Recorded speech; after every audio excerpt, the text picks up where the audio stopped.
birthday this month. My physical birthday and also my spiritual birthday. Because 50 years ago, in April 1972, I committed my life to Jesus. I asked him to come in and take over and please make something of this mess of my life.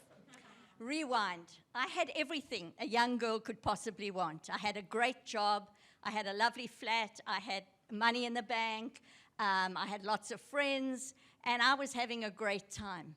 But there were times when I would lie in my bed at night and think there's something missing. I've got all this material stuff. It should make me happy. Why is there a void in my life? There's something missing. So I tried standing on my head and contemplating my navel, but all it did was give me a headache, and I gave that up. So then I decided to drop out and become a hippie. It was the 60s after all. I gave up my flat, I sold all my possessions, I got rid of my car, I bought a pair of blue jeans and a tie-dye t-shirt, I burnt my bra,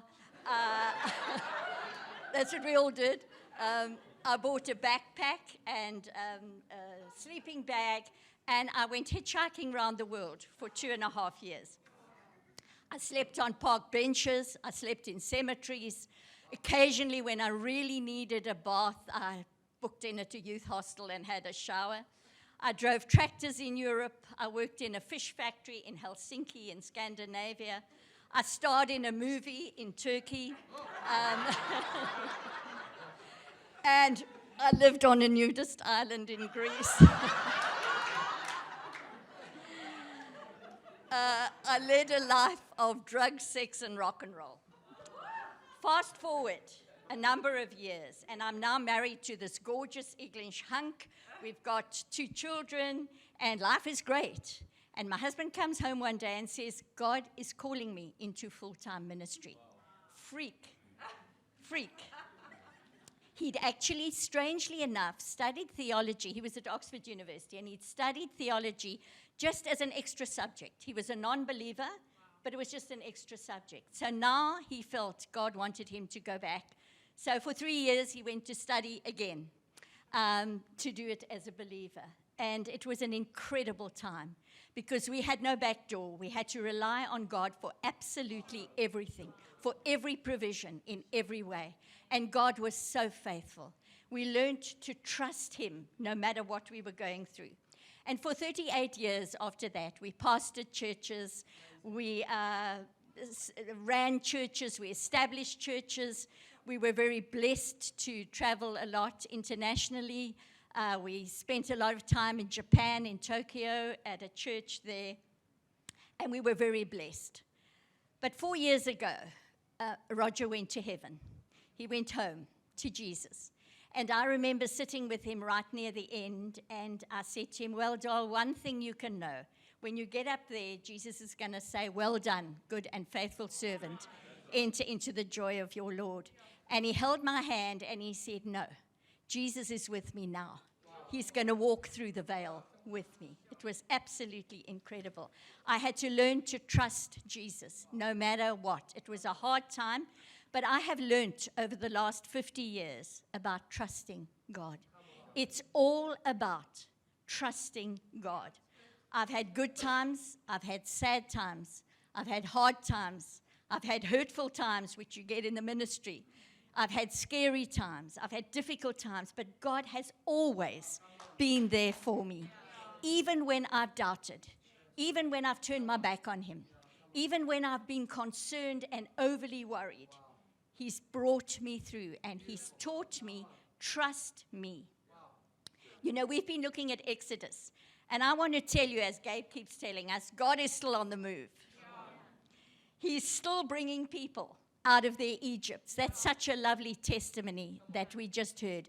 Because we're all in Egypt. We've all been in Egypt, or we're going to be in Egypt.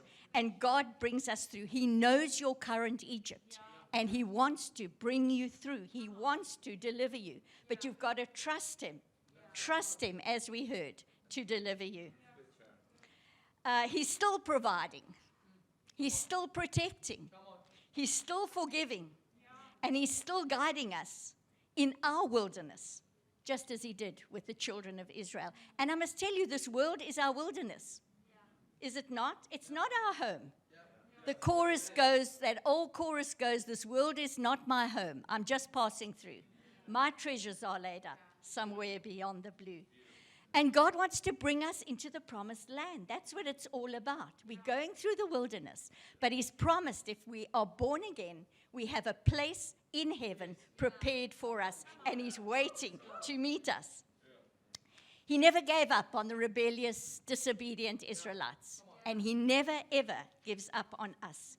Even when we turn away, God is faithful. He wants our trust. And the journey he takes us on is often not the one we would choose.